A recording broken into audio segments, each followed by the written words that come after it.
know that overpromise, underdeliver is bad news. Like, don't do that, right? That's clear. That's dumb. But the underpromise, overdeliver, just to blow some minds for a second, that's also terrible. And here's why. It's a form of lying, and it creates what I call expectation inflation, which means that if you are consistently underpromising and overdelivering to me, what's going to happen? I'm going to take what you say and I'm going to inflate it. And that's going to become the new expectation. And when you don't hit it, I'm going to be disappointed.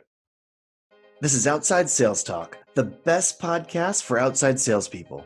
I'm your host, Steve Benson, and we're here to chat with the world's top sales experts so that you can get their best sales tactics to level up your game. Welcome back to Outside Sales Talk. I have Todd Caponi with me today, and we're going to talk about the transparency sale. Todd, welcome to the show. Oh, thanks for having me. Our pre-show conversation was pretty awesome, so I can't wait to get into this. Yeah, we should have been recording, but Exactly. next time.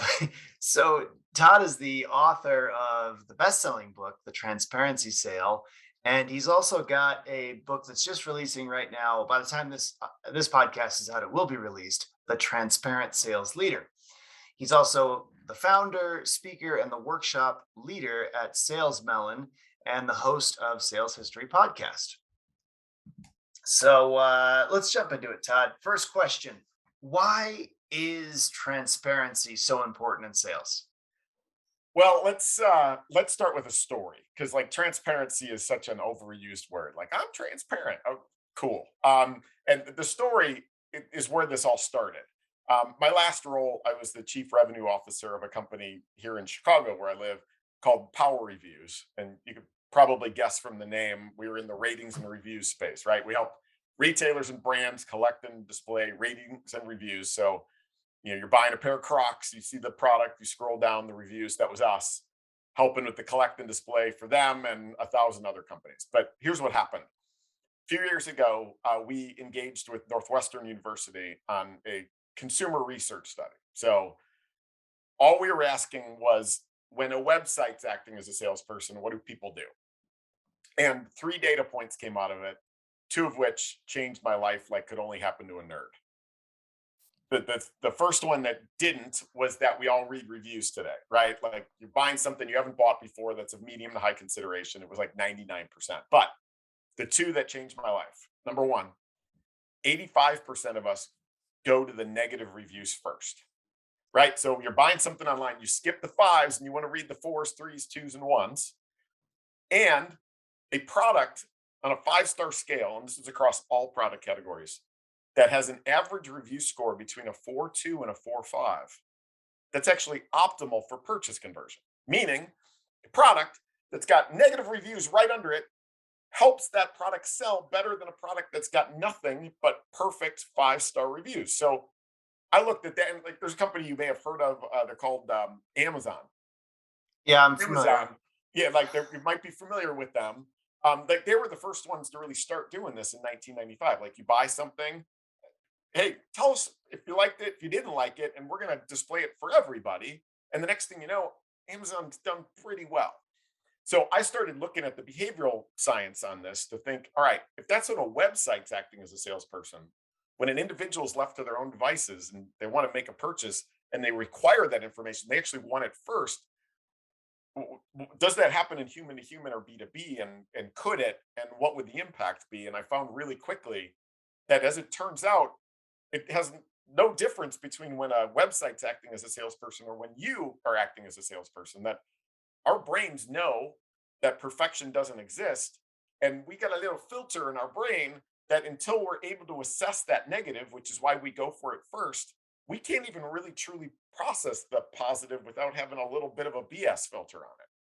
And so we started trying it, as my team, thinking like, hey, I've been telling them to hide the flaws and pretend we're perfect. Well, hey, why don't we position ourselves as, hey, here's what you might not love, or here's what you might find when you do your research that is true or not true, or here's something a competitor does a little better than us. And if that's going to be important, let's address that now. Lead with it. And dude, magic happened. Like, sales cycles sped up dramatically because we were helping the buyer actually get to a prediction faster. Our win rates went up partially because we were qualifying in faster the deals that we should be working on, and qualifying out the deals we were going to lose anyway, just losing faster. And then the fun part was we made it really hard on our competitors to compete against us because they like we were already embracing the pros and the cons, and so they had no trust built and no authority to be able to throw in something else without that client coming back to us. And it went so well. I was like, I got to get these ideas out there, and so that's transparency, right? It's embracing the truth. It's like an old quote.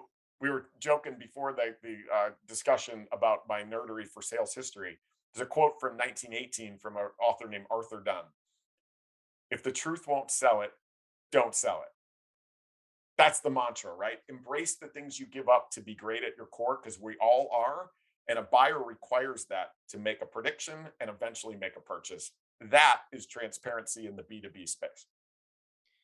Well, and I think we talk so much about trust and how important trust is. And there's a few ways to build trust. One is to know someone for a really long time. If someone's been doing business with you for 5 years, they know they can count on you. They know they can trust you. Um, and so you've built trust with time. But what if you would like to have your sales cycle be 3 months and not 5 years? How do you build trust then? And I think transparency is and being transparent about your flaws and about your weaknesses and is one way to build that trust quickly. It's a key piece of it, right? I mean, no one's perfect. Well, yeah, and if you think about it again through that lens of sales history, I'm a sales history nerd, right? But if we haven't made that clear already, there's literally chapters in books from the early 1900s on honesty. Like they knew that honesty was the right way to go, right? Not only from a feels good, but like it helps. But the difference today, so like I quit my job to write this book, right? And then one of my buddies who was running North America for Salesforce finds out, calls me up, and he's like, Todd, I heard you left Power Reviews like to write a book. I got an idea. Come be a CRO for this company that I'm an investor in. Do that for a couple of years and think of the stories you'll have. And I was like, Andy, it's not a memoir. It needs to be written now because we've always known honesty and transparency sells better, but because of the proliferation of reviews and feedback and everything we do, buy and experience, the ease at which your buyers have to be able to talk to peers and get the truth, we have to do this now. Like that's part of this whole idea is transparency sells better than perfection, but we've got to do it anyway. And I believe that the one mindset shift that's required, and I think it speaks to why the sales profession continues to flourish, even though we've been worried about the proliferation of information making salespeople meaningless since literally 1912. I got a quote for you if you want it. Is this idea that sales is not about convincing. Buyers don't buy when they're convinced. If they do, they're not happy about it. Buyers buy when they can predict. And I believe that if you take that lens as a sales professional, that hey, my job is to help a buyer predict whether or not I'm going to help them get to their outcome or somebody else and get to that prediction as quickly as possible. Through that lens, if the truth won't sell it, don't sell it, right? Be an advocate for your buyer. That transparency, to your point, builds trust. But like I said, you got to do it anyway because if they find out the truth from somebody other than you, that's when trust becomes eroded pretty quickly. And that's a hole that's really hard to dig out of. Yeah, I mean that makes a ton of sense. If they can predict their outcomes, then it reduces risk. And we all talk about how do you reduce risk? Well, you let if people feel confident that they can predict the outcome, then the risk is reduced. Yeah, And I mean, would it be helpful for me to tell you a quick story about yeah, what this means? Because like you're probably thinking like, hey Todd, do I go into my next sales engagement and start off by going, hey everybody, this is why we suck? Like, no, take it easy. Like that 4.2 to 4.5 is really important. But like here was like the first time I tried this. I had a 2-day trip in New York. Again, I was the CRO of this company. We had like investor meetings and stuff going on. I flew there the morning, day one, and I had an afternoon, like it was a 1 to 3 meeting scheduled. When I landed, turned on the phone. Oh, Todd, sorry, the meeting's got to be postponed. Now, Manhattan's not the worst place in the world to have an open afternoon. So I grab a cab. I'm going to go to a Starbucks. But my VP of sales here in Chicago texts me and he's like, dude, we just got an incredible lead from Calvin Klein. Right. So for us, incredible lead. So I picked up the phone, called my VP of sales. I'm like, hey, dude, I'm bored. Tell me about it. And he's like, well, uh, they're starting an evaluation. They've got a team that's building an RFP right now. I'm like, yay, everybody loves RFPs, right? And then based on that, they're going to have us fly to New York and do the full dog and pony show. And I was like, oh, wait, New York. Hey, I forgot that they're in New York. There's no pressure on the rep. Like, seriously. I know it's like a 1 in 100 shot, but could you have the rep reach out to their head of e-commerce, who's the decision maker on this thing, and just let him know I'm in town and like no BS. Like my meeting just canceled. I've got a whole afternoon open. And if he wants to go grab coffee, cool.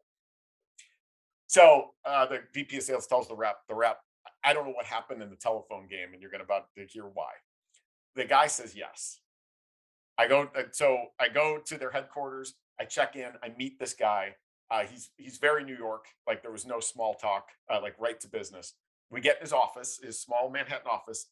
He hands me his HDMI cable for the cord that comes out of his monitor. And he's like, "Hey, you can plug this in for your presentation." And I'm like, "I I thought we were having coffee, like presentation. Like, what are you talking about?" But I didn't say it. Like my wheels are going. I turn to my right, and people are rolling chairs into the room, and not just people. It was seven. So there's now nine of us, elbow to elbow, in this hot Manhattan office with an expectation that I'm about to give a presentation. Now, the guy, that head of e-commerce, again, no small talk, comes right at me with, Todd, listen, we're talking to your competitor. We're talking to you. How are you better? And like all the eyeballs in the room are on me. I'm like, I feel people's arms going up, like, all right, here it comes. And again, I'm fresh on all this research and I have a theory. And I've been thinking about it on the flight, like it was consuming me. So I thought, I'm going to try it. Like I'm all by myself here anyway. So if it goes off the rails, I'll probably just lie about what happened. I'm just kidding. But um, the guy asked again, how are you better? I decided to answer this way. I know this sounds crazy, but can I start with how they're better than us? And there's a reason why. They just released an add-on to their core technology that not only do we not have, but it's not even on our roadmap. And if that's going to be an important consideration in your evaluation, it'd probably be good to talk through that now before you build out a whole RFP and we're flying people to New York, right? And they all looked at me and they're like, we hadn't heard. What is it? And so I explained it. I literally pitched it as though I was the competitor because they were going to do it. I, Mhm. and right. And so I knew it was coming. And I did want to qualify out. If this was going to be important, let's get it on the table now. We talked through it. They asked me a couple of questions like, hey, Todd, if we did decide we wanted to do that, how would you handle it? I'm like, I don't know. They just announced it yesterday. Like, I have no idea. Right. But my assumption is we would, our platform allows for you to plug in, like, blah, blah, blah. They came back and said, Todd, it's not something we've considered. It's interesting, but it's not a priority at all. Like, all right, cool. Well, we don't do that stuff because we want to be great at this, right? This is our core. And I went through that. 15 minutes later, he stops the meeting, looks at everybody, and he's like, hey, have you all heard enough? And they're like, yeah. They all get up and leave. So no slides. It was just like, instead of it being uh, customer vendor, it was like we were all at a table trying to make a good decision for one another. They left. This guy did something I'd never had any buyer do in my history. And again, this is the first time trying this. Pulls a folder from his credenza, opens it up. It's his e-commerce budget. Fifth line down says ratings and review software. He points at it and he's like, can you hit that? And I was like, I don't know, but let's have a conversation about it, right? 10 days later, after I'd left, he called to tell me that they decided not to do the RFP, not to fly anybody around. And they'd already informed the competitor that they were going with us. And they just felt like it was a better match based on our focus. And we literally cut 4 months out of a sales cycle by just helping the buyer predict, right? And now many people say, Todd, that's bold, man. Is it bold? to control the message? Like, would I rather it come from them or come from me? Would I rather it come now or come 3 months from now after we filled out an RFP and, you know, missed out on other opportunities we could have been focused on? And I just flew people around to New York and all that. Like for me, would I rather message come from me or come from them? Right? I don't think it's bold at all. I think it's helping the buyer predict. I think it's our job, right? And Yeah. in that matter, it was amazing.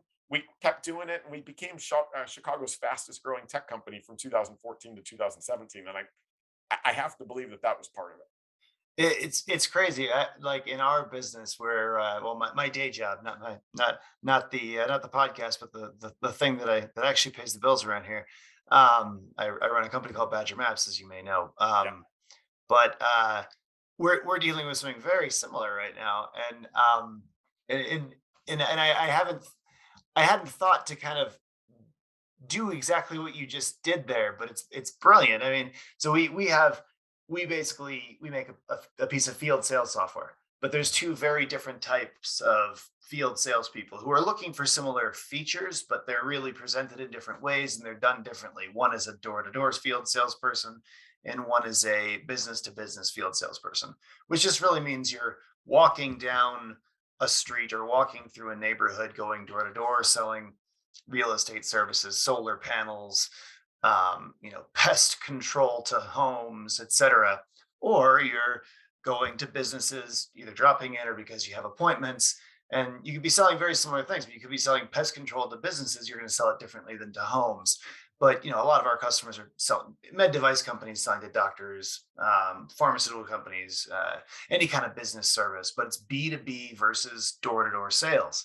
And we have two competitors that are that have always been focused on the door to door sales, and we've always been focused on the business to business sales. And there's another company as well that focuses on the business to business sales. But the door to door salespeople lately, like the last, I don't know, year, both of them decided they also wanted to just say they did what we do too. But it's like you could kind of jam the round peg in the square hole, but you really can't. And like it is, if you look at it, you're like, oh yeah, I mean, this is just a different thing. But I I'm thinking that it would be a really I'm trying to think. I think incorporating what you're talking about doing here would really be helpful to us.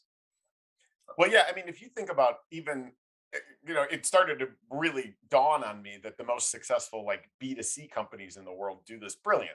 Like, IKEA, right? Like you go to an IKEA, anytime you go to a retailer and they have to hand you a map, like this is gonna suck, right? And like you finally find what you're looking for. There's no salesperson that's gonna help you.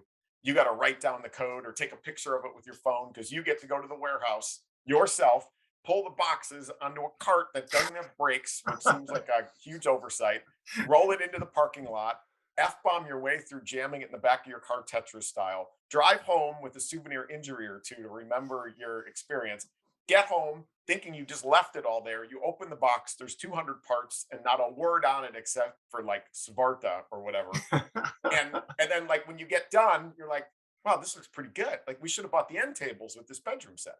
IKEA is the number one furniture retailer in the world for 14 straight years. And it's because they embrace what they give up to be great at their core. They say, hey, listen, you're going to find it, pick it, pack it, jam it, assemble it, but we're going to give you modern Scandinavian design furniture that you didn't pay much for. And there's good meatballs upstairs too. But the point being, I do love those meatballs. that they are fantastic, right? But like if somebody comes in saying, hey, I need my living room feng shui, and like, cool, go to Room and Board, go to Macy's, go to like, cool. That's not what we do.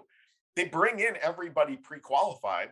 Everybody, like, you're going to have that experience and you're going to leave satisfied because that expectation has been set accurately and consistently met.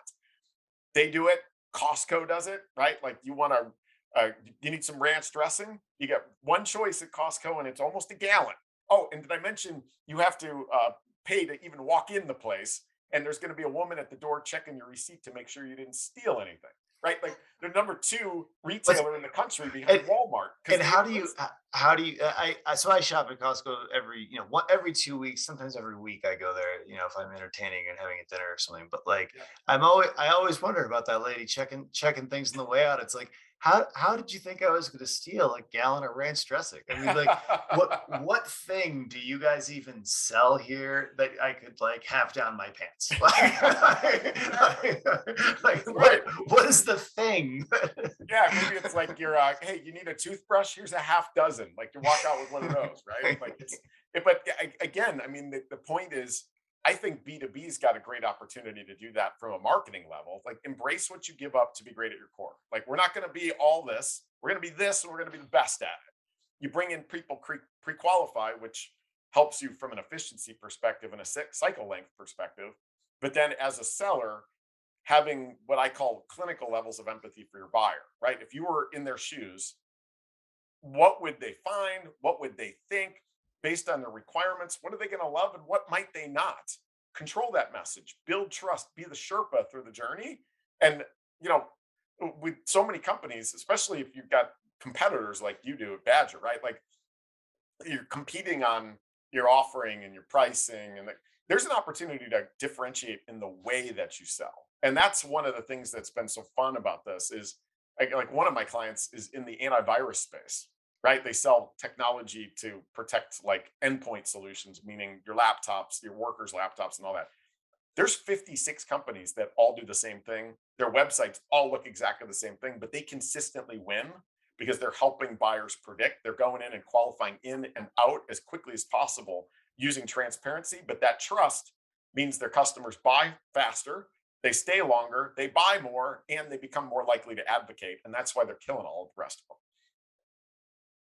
Makes a ton of sense. Hey, is there a strategy or a specific way that you like to use to gauge where you're at in the trust building with a customer, or how much does a customer trust me right now? not really. I mean, just assume that you need to, uh, it, with every interaction with a potential buyer, you're either building trust or eroding it, right? It's never staying the same. And so know that a lot of these buyers already have a perception of you before that first conversation, either through things they've seen, things they've heard. There's probably a perception out there. And now is your chance to prove their perception correct, whether it's you suck or you're awesome. And I believe that that opportunity to do that is when you embrace trust or embrace transparency right out of the gate. That unexpected honesty is a spike in trust right out of the gates, and you're building your whole relationship on a bed of trust, right? So assume there's something out there already.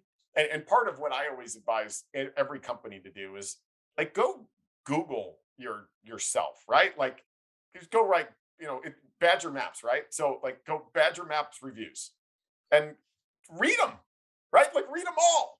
Oh yeah, no, I Right? do. I read all of them on like all 12 review sites. Like because I Yeah. I have to guide the engineering team and like, figure out, you know, when we strategize, what do we want to build next? What are people complaining about? What are they happy about? And you can talk to your customer success reps, the people that are talking to your Yes. customers all the time. That's a great source of information. But also like the reviews are great because when people are really happy or really unhappy, it'll often show up there. And so I cherish those reviews, especially if you get one with constructive feedback. But Yeah. we're like a 4.7 on something like a G2, and like Yeah. so you're making me a little nervous because you said I have No, to be that's good. 4.3 to 4.5. Well, it's After 4.2 to 4.5, but it skews different based on different categories, well, right? I'll And go on after yeah, this. After this episode, I'll go on and leave myself a crappy review of don't do these that, right? these guys are dicks. My nephew did that for my own book because of the thing, and I was like, "No, dude!" Like he gave me a 4, and I'm like, "What are you doing?" He's like, "Oh, your reviews are too high." I was like, "No." Like the whole point is that like you erode trust when every comment is inauthentic, right? Like people can see through the authenticity. Yeah, And so if it's a, like, but that point about like you reading the reviews and using it for informing your product roadmap, use it to inform your messaging because assume that your buyers either already see it before you've talked to them or they're going to go do a Google search when you're done. And the minute that they go and do that and finds that it matches exactly, that's where your sales cycles speed up because they don't feel like they have to do more homework beyond you because you've become the trusted source for them. Yeah, I've looked at. You have to be careful with reviews too. You have to like look at them because Yeah. a lot, some of the review sites are such are you know anyone can just say whatever they want, and so the companies you can tell it's written. I've got this one competitor that you on. I don't know why they've only done it on this on this one review site. But they literally gave themselves like 300 reviews, and you can tell it's the same. I don't know if they hired someone, but it's like the same like 20 sentences but shuffled. You Oh, know, it's yeah. and it's all like names like Mary Johnson, Timothy Yeah. Gray. Like it's just like Yeah. it's like these are like it's transparently not real, but it's like, Right. well, And that I erodes trust so quickly. I'll tell you though, at Power Reviews, we were working with retailers and brands. We had the technology in the background that was assessing where the IPs were coming from, and it was doing that language processing so that it would flag. So you could, for anybody that's like buying stuff from retailers, you can be pretty confident if it's a retailer that's reputable and using somebody like Power Reviews or Bizarre Voice or Yotpo. Or there's a few companies that are really good that they're doing that. Like you could probably trust most of the reviews, but that's where we get context. Like a negative review on a website, sometimes it was funny. Like my wife and I were looking for a place to go have dinner, and we were looking at the reviews, and like one of the sets of reviews was talking about how, gosh, we went. It was like 6:30, 7 o'clock on a Friday night, and like the service was terrible, and it took them. Or we look at that and we're like, you know what? Like we're like an old couple.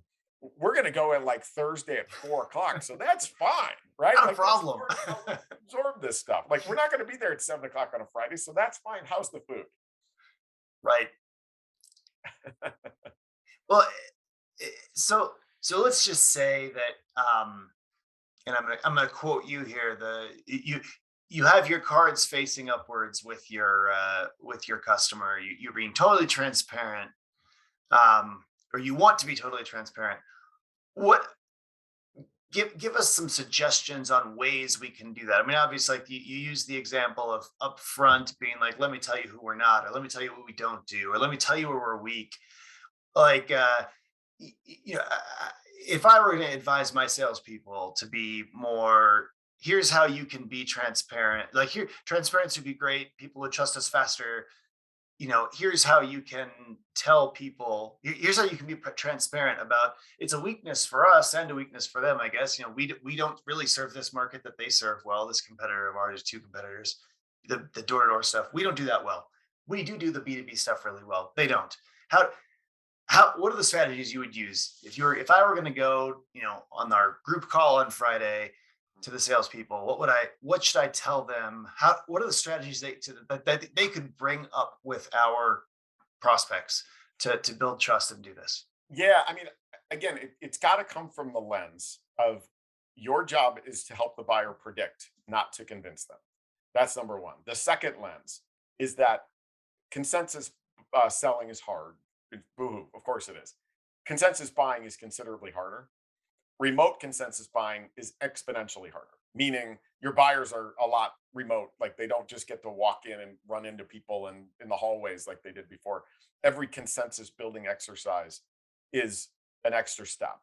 And that when we help the buyer do the homework for them, we speed all of that up and we differentiate in the way we sell. And the quick analogy on that one is, and again, it's a quick story, but my wife and I, my two kids, 9 and 11, we were out shopping. And my wife, after we were done, was like, "Hey, should we go get some ice cream?" And my kids, with their hawk hearing in the back seat, are like, "Ice cream?" Like, yeah, like they go crazy, right? So like it's decided.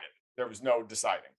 And here in Chicago and in the Midwest and some other places, there's a place called Culver's. Mhm. I don't know if you, yeah, yeah, I'm from Chicago and went to college in Wisconsin. Hence yeah, Culver's Badger, like everywhere in everywhere. Wisconsin. Yes, Yeah, they literally own the state. It's crazy. yes, exactly. Like every block, it's like Starbucks. But so for anybody that doesn't know, they've got butter burgers, which Yeah, I are was okay, but they've got I was gonna say we should mention the butter burgers. They literally yeah. like they almost deep fry a burger in butter, and then the bun is just like they smear butter on like mayonnaise. It'll kill you, but it's amazing. Exactly. Yeah, it'll take years off your life. But they also have frozen custard that is fantastic, right? That's what the kids love. And most people don't know what frozen custard is. It's like ice cream with it's denser ice cream. Yeah, They take the air out by like whipping it. They whip the air out of it, and so it's like a thicker ice cream experience. yeah. Also, will kill you, but it's amazing. Oh, it is amazing. The kids love it, and so you know, we decide we're going. We got the means, right? Money's in our pocket. There's lots of interest. The reward is there, but when we get there, there's 14 cars in the drive-through line. So we sit there in the line for a minute, and I kind of look at my wife like, "Oh, this sucks, but like, it's fine. Like the kids want their." But it was my kids that leaned forward within a couple of minutes and said, "Hey, can we just go home?"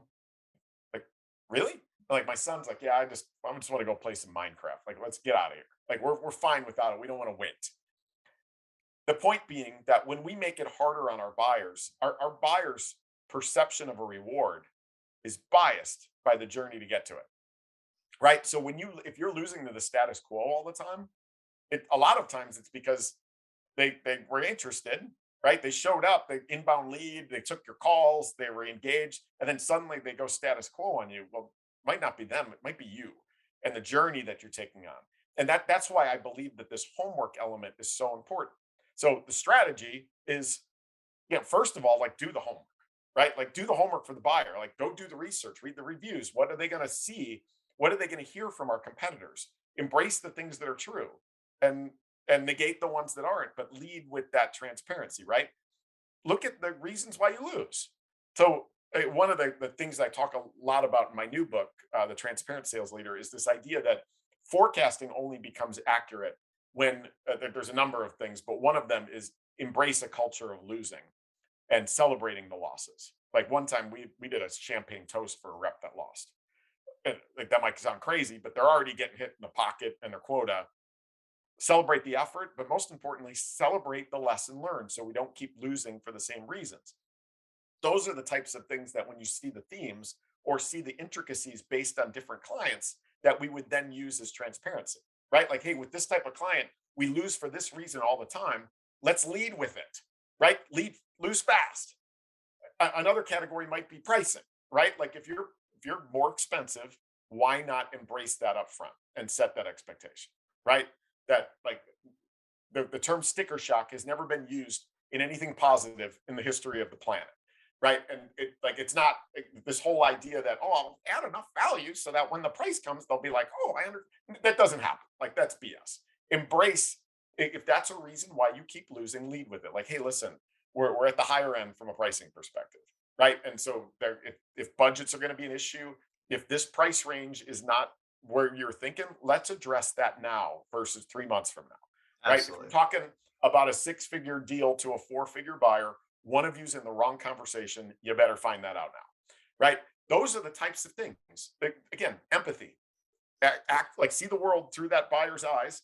Take all those reasons you lose, take the homework, and create messaging that is that 4.2 to 4.5, or as Tyra Banks would call it, like, why wouldn't we take our wisdom from a supermodel?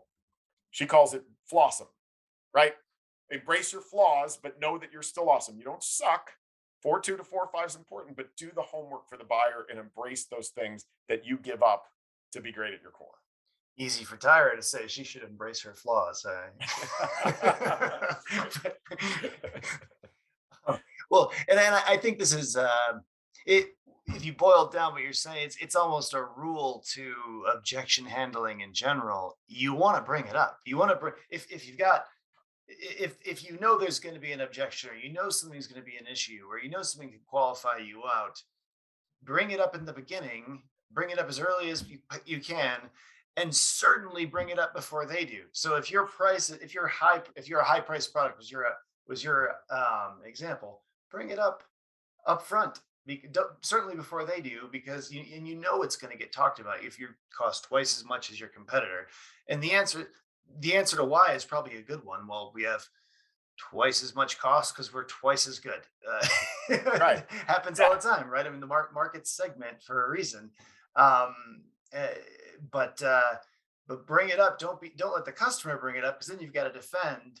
Whereas if you proactively bring it up, it's almost like people never believe a defense 100%. But you could actually, so you lose trust a little bit. But if you had brought it up first, then it counts in the transparency column instead, and so you build trust a little bit for the same exact, quote unquote negative thing.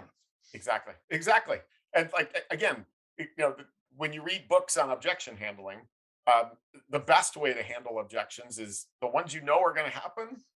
Address them before they become objections, right? It's magic, and the trust that's built, and that they don't come back around. I mean, it's like the movie was it 8 Mile with Eminem? I don't know if you remember Mhm. that movie, Yeah, but yeah, of course. there's a rap battle where Eminem is going up against another guy. Eminem goes first, and all his whole rap is self-deprecation, Right. right? And then he hands the mic to the other guy. Everybody's going nuts, and the other guy's just like, you just took out my entire, like, that's part of the fun of this is you make it really hard on your competitors to compete against you. And if something comes up, your buyer, because it's on a bed of trust, is going to come to you for clarification. They're not just going to blindly believe it because you've created that environment for them to do so. And what would you say some uh what are some companies or some examples where you've seen them really adopt this transparency approach well, and how has that impacted their success, especially if it's like in the consumer world where we've all seen it. Well, I mean, the consumer world, it's the companies like IKEA and Costco, and like these companies that brand their negatives, right? Like you see, like there was a billboard I saw where somebody had a shopping cart. It was Costco billboard shopping cart, and there was a tub of mayonnaise that was like bigger than them in it, right? Like they're embracing that kind of stuff. It's hilarious, and Costco. If you're in any kind of subscription model, Costco's subscription renewal rate for the memberships is like 96 plus percent, right? And it's Oh yeah, awesome. I've Yeah, had it for 15 years. exactly. You don't even question it because they consistently meet expectations, right? Mhm. And that's an important part. On the B2B side, there are a number of companies that are doing that. I'm actually working with like LinkedIn is one of my clients, and I've done workshops for them around messaging, positioning, and negotiating. And they're embracing their perception that like they think they're the only game in town, right? And like, where else are you going to get this kind of information? And they built They are up they a are the only perception game. around it. They are the only game in Exactly. town. And there's an arrogance about it, and they know it. And so they're actually going into calls saying, hey, listen, before we dig into this, we understand that like this is out there. And if like, let's get that on the table now because like this is where we're trying to take these things. And it's having a big impact on them. And there's some other big companies that I've been working with that their results are pretty awesome. But let's talk about that expectation setting for a second. There's a misnomer in the world that when people hear expectation setting, so many think, you know what? I'm one of those people that just loves to underpromise and overdeliver, right? Well, we know that overpromise underdeliver is bad news. Like, don't do that, right? That's clear. That's dumb. But the underpromise overdeliver, just to blow some minds for a second, that's also terrible. And here's why: it's a form of lying, and it creates what I call expectation inflation, which means that if you are consistently under promising and over delivering to me, what's going to happen? I'm going to take what you say and I'm going to inflate it. And that's going to become the new expectation. And when you don't hit it, I'm going to be disappointed. And the quick story on that, but you can think about this from a B2B perspective. Like, stop under promising and over delivering. Focus on setting accurate expectations, the pros and the cons, and consistently meeting them. That story was another thing with my kids. Uh, we went out to lunch. It's a place here in the northwest suburbs of Chicago. Fantastic food. It was a great experience, but everything you would expect, right? You get there, sit down, you get your drinks, you get your menus, you order, you get your food, you ask for the check comes. The change, though, here is that when they bring the check, they brought us freshly baked cookies and milk for the kids, right? And like, so the kids, like, they get this. It's like something they weren't expecting. They're like, these are the great. We got to come back again next week, right? Like they're so fired up about this place, and so excited. Fresh cookies and milk, right? So we go back the next week. Again, it was just as good, right? It was fantastic. Kids aren't as excited though, right? Because that's the new expectation. That's the reason they came. So their excitement level is where it should be, expectation met. The funny thing is a couple of visits later, we get the check, cookies and milk come. Cookies are clearly not freshly baked. Like maybe they're an hour old, they weren't warm. My kids are pissed, right? They're like they're freaking angry. They're just like, I don't even want to eat it. It's not that good, right? It's a new expectation that has been set that they suddenly were not able to meet. And the kids, again, you can look at the behavior of children so often and think about the mind's eye of your buyers because our brains all work the same way. We just have better controls over it as adults, like some of us at least. But the point being, set accurate expectations that you can consistently meet because otherwise it is a form of lying and you will disappoint by over delivering on an expectation. And what are some more ways you can be like tactically accurate with your when you communicate? Like how can you be more transparent when when you're setting expectations? How can you what are some other, cards you can play to enhance transparency? Well, again, I think it always goes back to seeing the world through the eyes of the buyer, right? Like, and you've got enough buyers, unless you're a pure startup, like right out of the gate and you don't know. But part of the transparency then becomes embracing the fact that you're a startup and you don't know and throwing that card on the table. Like that was a conversation I had had with one of our like one of the companies that I'm on the advisory board of, where it's just like, hey, we got this big lead from a huge retailer. Should we tell them we're a startup? I mean, it was like three guys in a garage, like running this company, and I'm like, you better, right? Like if you don't, and they find out 6 months from now, and it's going to bother them, you just burned 6 months of cash, Yeah. right? Like go in there right now, like hang up and go, hey, before we get too deep into this, if this is going to bother you, let's address it now. We're three dudes in a garage, right? Like we've got a concept. This is already working. Here's where it's working. But if you don't feel comfortable with something strategic like this out of three dudes in a garage, let's address it right now. And what that did is it inspired an evaluation on that part right out of the gate to figure out whether that big retailer was going to feel comfortable. They're like, hey, let's look at your numbers, let's look at your investment, let's look at your cash runway. And we're so glad you did this before we spend a bunch of time on it too. Right? I mean, there's just so many ways to think about it. What are you worried about? What do you think they're going to have heartburn with? Check, ask, check with your customers. Check with the customers that just left that didn't renew. Check with the customers that you just lost from. Why did you lose? Are there common themes? Categorize them and then use that to help a buyer predict. Right? That's all. Yeah, like it doesn't have to be very hard. It's our job as a sales professional is to be the Sherpa for the buyer through their buying journey and to help them make a great decision, whether it's with you or with somebody else, as quickly as possible. Absolutely. And you talk about behavioral science and decision sciences. What why are these so important to being transparent and your transparency philosophy? Well, yeah, it always goes back to this idea that neuroscientists have pretty much put their finger on how we as human beings engage and prioritize and decide and ultimately buy. And a lot of it comes through the research of watching, like the e-commerce world has been a huge lesson for us on the B2B or human to human selling world, right? Just to watch like a human being left to their own devices, what do they do? What's the journey they take? How do they go about it? And then we can use that information for good, not evil, of course, to help make our jobs better. Now, I joked about a 1912 quote, and so I'm going to bring it out now. You know the idea that buyers know more nowadays, right? Like you hear buyers know more nowadays, right? Like that's Sure, the troubling in internet sales. information. Do we even need salespeople now that we have the Exactly. internet? Right. So buyers know more nowadays. That is a quote from Thomas Herbert Russell in his 1912 book, Salesmanship. 1912. 110 years ago, they were worried about the future of the profession, and that this idea of the proliferation of information matched up with the rise of advertising.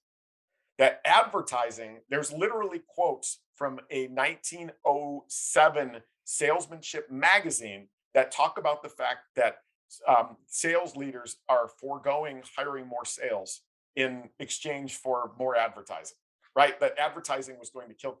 And what happened? The profession flourished. Fast forward to 2015. 2015, so 7 years ago, Forrester did a state of the sales world article. And it was like this prediction of what's going to happen. And in it, they proclaimed that 1 million B2B sales jobs would be eliminated by 2020, and that hundreds of thousands of college graduates would not enter the profession because of the proliferation of e commerce. What happened? The opposite happened. Why? It's because more information has not made it easier on buyers, it's made it harder. And Yeah. that's why transparency and doing the homework for the buyer is so vital. And I believe that's the future of sales is we do the homework for them. We are embracing transparency. Our role is to differentiate by being a guide for them and to help them through that Culver's line, right? To help them through that process so that the reward is there, expectations are set accurately and consistently met. That's why the profession continues to flourish and buyers no more nowadays is not only a 110-year-old quote, it's a 7-year-old quote. We still hear about it today, but salespeople doing right by the buyers means we always have a future. Absolutely. Yeah. Every time I've been hearing throughout my entire career in sales, and oh, sales is going away, and every single time it's completely wrong. That's why more information means it's been harder for buyers, not easier. And you spouting 5-0 speak to your buyers, you're driving them to do more homework, right? You're driving them to leave the Culver's line. Stop it, right? Like that's the magic. Hmm. What are some of the other biggest mistakes that you see salespeople making when it comes to trying to be transparent or not being transparent enough on their transparency journey that you take them on? Well, I think that there's a couple of I guess I don't know if it's symptoms is the right word, but like there's two things. Number one is empty pipeline syndrome, right? Like a salesperson is going to struggle with being embracing transparency when their pipeline is empty. But the matchup with that is a sales leader that is focused on, and it was something I did wrong as a sales leader for a while too. This idea that hey, at all times you need to have 4x your quota and pipeline. You're like you're only going to close 25%, so go. And so what did sellers do? They fill their pipeline with crap, right? Because hey, that's a measure, right? I got to make sure this stuff is in there. If you've got an empty pipeline and you're afraid to lose because the truth isn't going to sell it, you might hesitate. And so you got to make sure that your leaders are aligned with you on this thing. That and one of the important measures going forward for the history of or for the future of sales, in my opinion, is we've got to start measuring time to loss. Right? If it's taking you a long time to lose the deals you're losing, I bet you transparency is part of it, right? That you're not being transparent, that you're not helping the buyer predict. It's taking you too long to lose. And so we as a sales leadership community need to start looking at things like that and embrace that and help a salesperson to go, hey, listen, winning's the best thing. Second best thing is to lose fast. Yeah, Right. and And and like really, transparency is a subset of qualification, right? exactly. It's a part of the you're qualifying yourself to the customer almost, but as a result, it's a part of your job as a salesperson to qualify a deal. How would you measure transparency other than just seeing when a deal is created in the CRM versus when it was marked lost? Yeah, I mean, the most important measures where it's making the biggest impact, right, is number one. So, Corporate Executive Board, which is now Gartner, back in 2017, they had done a study that looked at consensus buyers and where they spend their time, right? Like when they're in a consensus purchase, where are they spending their time? Well, it turns out that only 39% of their time was spent talking to you, talking to your competitors, or talking to their internal buying groups. The other 61% was spent doing other stuff. And that other stuff was back channeling, right? Talking to analysts, talking like, reading reviews, talking to peers, checking studies, like doing all that kind of stuff to basically get at the truth because you weren't sharing it. I think that the most important measures you can look at is number one, cycle lengths, right? For the deals that you win, but the deals that you lose. Transparency is having the biggest impact on making that 61% not a foregone conclusion, right? That for Calvin Klein, for example, that story I told earlier, that's where we shrunk the sales cycle because they didn't need to do that extra homework. Like we did find out that that head of e-commerce did call a buddy that was with one of our customers, and that customer basically reiterated exactly what I had said. Like, here, this is what they're great at. If you need this other stuff, they're not very good at that stuff. Right. And like, oh, that's exactly what Todd said. Right. And all of a sudden, that need for the 61% goes away. So, cycle length's number one. Number two is win rate. Right. That you don't need 4x your pipeline anymore if you're being truly transparent and qualifying in better and qualifying out the deals you're going to lose just faster. So, your pipeline load of 4x is going to give you 200% of your number instead of 100% of your number, right? And so those are the two core ones. And then, like I said, that time to loss measure, like just take a look and go, what's my cycle length on these deals that we're losing, and can I impact it by speeding that up? And then hopefully, in some of these cases, again, when you lead with transparency and it is something that matters to them, you would be amazed at how many times, even personally, for what I do, it meant they came back around to me, right? Like you end up winning a little later, right? Which is amazing because you've built that foundation of trust. I just had that happen. A CRO calls me and it's just like, uh, their head of enablement was like, you should talk to Todd Caponi for these workshops. Like, all right, cool. I get on the phone, CRO calls me and he's like, Todd, here's what we're looking for. We need this help and this help. I'm like, oh, cool. All right, great. Tell me more about it. Good. It's not what I do, right? Like I can do it, but I'm not the best at that. Can I introduce you? There's two people that I'd like to introduce you to that are fantastic at what you need. And he's like, oh, that's cool. That's surprising though. Wait, what is it you focus on? Like, what are you good at? Like, what do you do? I'm like, oh, yeah, I can do that stuff. I'm not very good at it. Here's what I'm great at. It's this, this, and this. And he's like, oh, all right, cool. Like, let's talk about that. That actually might be more of a priority. Let's do that. Right. And I got the deal right away. So that's part of this whole thing. Help them predict. Stop trying to be something you're not. Stop trying to be all things to all people. Makes perfect sense to me. Well, next section of the podcast is sales in 60 seconds. So quick questions, quick answers. Cool. Uh, First question: how does your knowledge of sales history, which is deeper than anyone I've ever come across? We were talking about this before the show. How does your knowledge of sales history inform your focus on transparency? Well, I'll tell you, it's so funny that history, like we as a profession tend to step on the same rake over and over again, right? Like we do things are cyclical. We try to get away with things.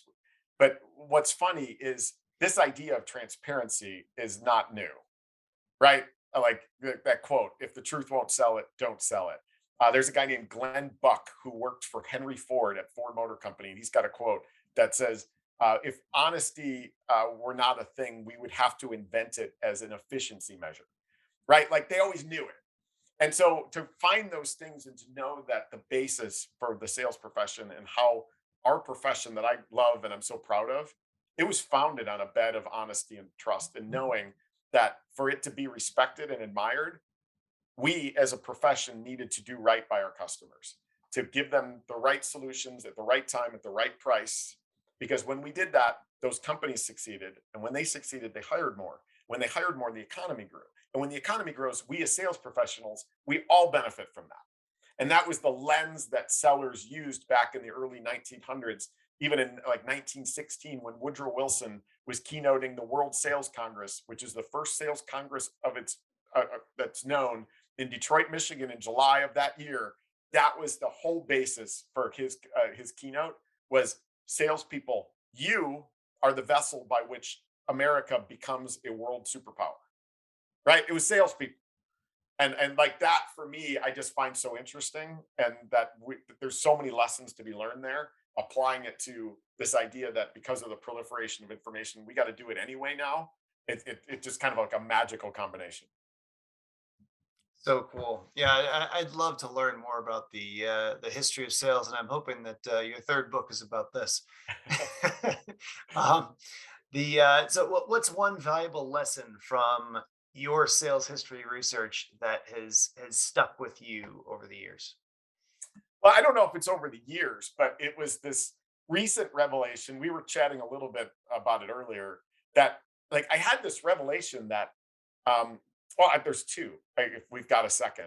Like one of them is, sales forecasting was never an issue 100 years ago. Like you read all these books that I've got, all these magazines from the early 1900s on sales. They complain about all the things that we still complain about, right? All of it. It's like objections are exactly the same. Everything is the same. There's some weird stuff, like don't get me wrong, but forecasting was never an issue. My biggest revelation from it was this idea that back then the foundation for all forecasting and all sales processes was something called AIDA.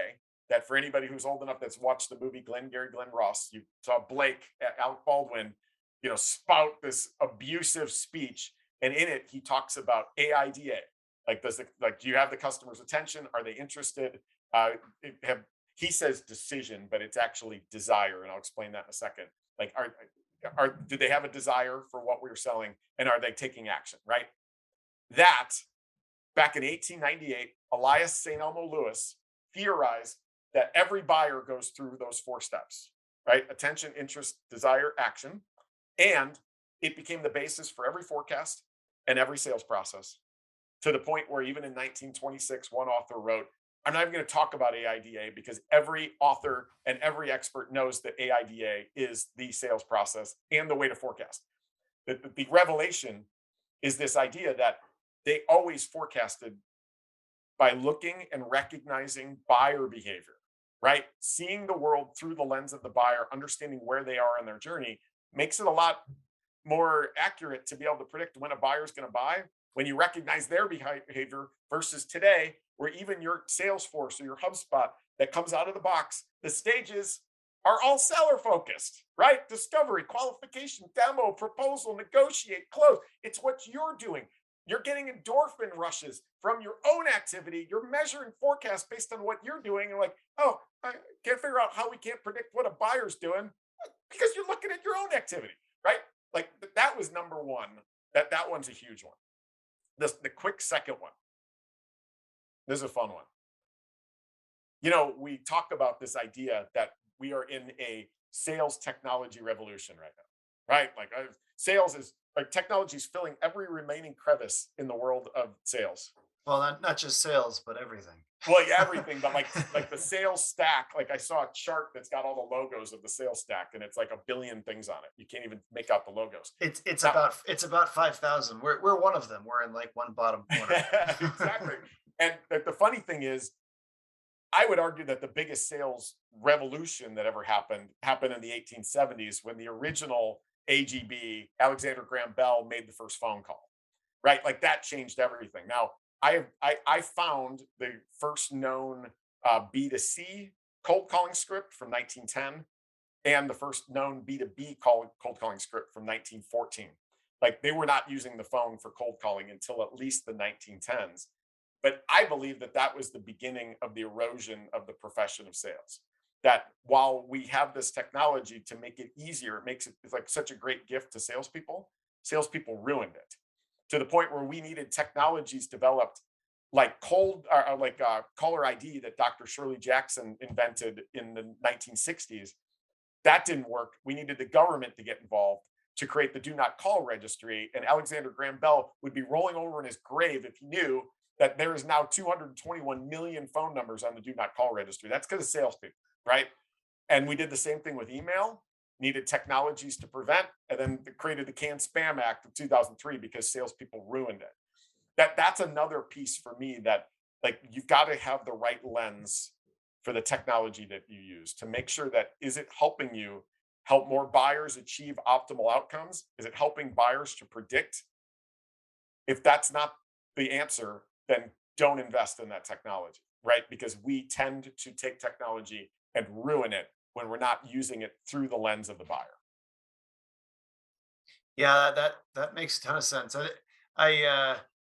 We could talk for an hour about how sales has shifted from, over the last 150 years, but I feel like a lot of the sales gave itself had a great name in the you know, early half of the, 20th century, and then gave itself a bad name by the middle, uh, and I think it was a lot of the technology innovations and a lack of integrity. There were certain sales professions that I think, were just, you know could people a lot, but you could have a high integrity used car salesman who was honest that the transmission needed work, and you know that the timing belt was going to need to be replaced in a year. But I think there was a lot of there was an incentive not to be honest, or it was acceptable not to be honest. And so I think there was, you know there's,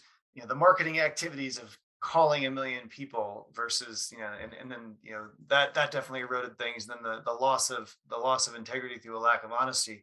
But I'd like to think that a lot of sales is getting its good name back, and that, if you're making, say, an enterprise purchase or any large purchase today, you're often using a salesperson almost as a consultant to sift through the information and help you understand.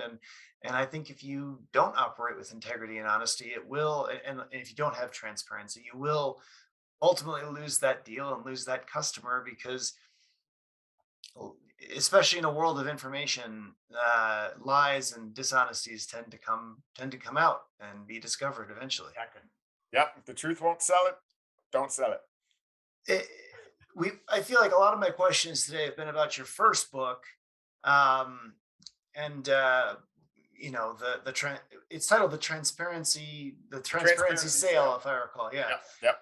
tell me, what should we expect with your upcoming book? I'd be remiss if I didn't ask you for the the elevator pitch on the transparent sales leader that you have coming out. How, if someone were to have already read your first book, why should they buy this? Why should they spend their time on the transparent sales leader?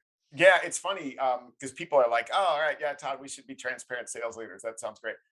Actually, that's like a paragraph in the second book. Um, Here's where this concept started. When I first got promoted into sales leadership, right? Like I was a salesperson that always had a structure, a foundation, a process.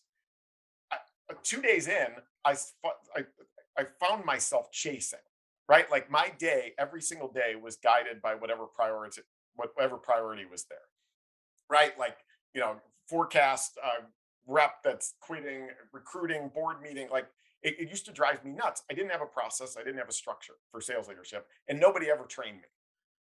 Now, I ended up, because I'm a nerd, I thought like I need a structure. Like I need a process so I can be proactive versus reactive. I created one. And suddenly it made me sound really smart. I started gaining control back. I used it for all my planning, my strategizing, my communicating up, down, left to right, used it in board meetings, used it in due diligence. Like it became the structure for sales leadership. So that the five things that really encompass my job. And then over the last few years, I've added in all the behavioral science to optimize each one of those structures.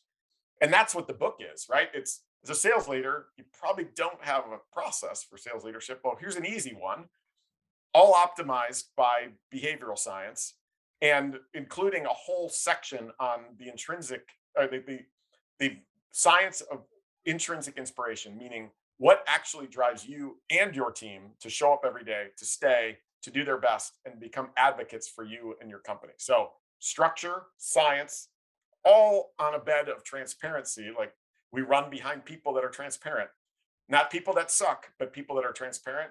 It pulls that all together in an easy to implement way to think about sales leadership. And at the very least, you're going to sound a lot smarter the minute you get done reading it. Absolutely. And if you were going to advise a field salesperson to take step one, towards becoming more transparent, what would that advice be? Tomorrow, do this. Yeah, I think do your homework, do the homework for the buyer, right? Know that transparency sells better than perfection. And because of the proliferation of information, you got to do it anyway. So do the homework for the buyer, be an advocate for them. And I think that last part is, remember, your job is not to convince them. Your job is to help them predict. Well, I'm going to try to summarize, my notes on what you've said today, the takeaways here for a couple minutes. First, transparency is all about embracing the truth, right? So you want to help buyers see the pros and the cons of your product, and that will build trust and speed much, much faster and compress your sales cycle. Buyers don't buy when they're convinced. Buyers do buy when they can predict and understand what they're getting, what the risks are, etc. So if as a seller you can help buyers predict, then that is transparency. That's the core to transparency. And if you can do that, you're going to sell faster, compress your cycles, sell more. Eh, with every interaction with a potential buyer, you're either building trust with them or you're eroding it. You want to embrace transparency from that first conversation so that you're building trust. Buyers are biased based on the journey to get the reward. So if you make their journey shorter, and Todd said, do their homework for them, make it easier for them to buy, but through transparency, you will help them get the reward faster, and they won't get out of line in the ice cream store like Todd's kids. Can I clarify on that one? Yeah, It's not that you got to make it easier. It's you got to set the proper expectation. Like when you go to Disneyland in the summer, you know you're going to wait an hour and a half for It's a Small World, but that's the expectation, and you wait in line. My favorite taco shop, noon on a Friday, you're going to wait in line. I'm willing, I'm ready, right? But when you go to Culver's and you show up on a 3 o'clock on a Wednesday and there's 17 cars in line, you're like, whoa, I wasn't expecting that, and you get out of line. It's set accurate expectations, consistently meet them, and that includes the journey, and look for ways to remove friction from it. makes sense. You want to address objections that you know will happen before they happen, and that will make it a lot harder for your competitors to compete with you. You never want to overpromise, you never want to underpromise and overdeliver. You want to focus on setting accurate expectations and meeting them. Uh, Ask customers why they didn't buy so that you can integrate these objections into your sales conversations in the future. You want to use transparency, and it'll make a big impact on your cycle lengths and your win rate. Todd, this has been just invaluable. I think we touched on a lot of really interesting topics today. Where can our listeners read more about your work? Obviously, your books, but how can they reach out to you? What's the best way to interact with you? Yeah, I mean, toddcaponi.com has got everything, right? It's articles, podcasts, episodes, videos, all free, links to where to buy the book, and an easy way to reach out to me, information about my workshops that I teach for salespeople and for sales leaders. And it's probably, but LinkedIn is, I share a lot of my nonsense there. If you want to connect or follow, if you do connect, let me know where you heard me, and I will absolutely accept. Awesome. Well, this has been a great episode of the Outside Sales Talk. If you work in field sales, yeah, you'll love Badger Maps, the number one route planner that helps people sell 20% more and drive 20% less. You can get a free trial, badgermapping.com today. And if anyone can think of any other sales reps that would benefit from learning the stuff that Todd's taught us about today, definitely share this episode along to them. Todd, thanks so much for joining us today. Thanks for having me. That was a blast. Absolutely. Well, take care until next time, everybody.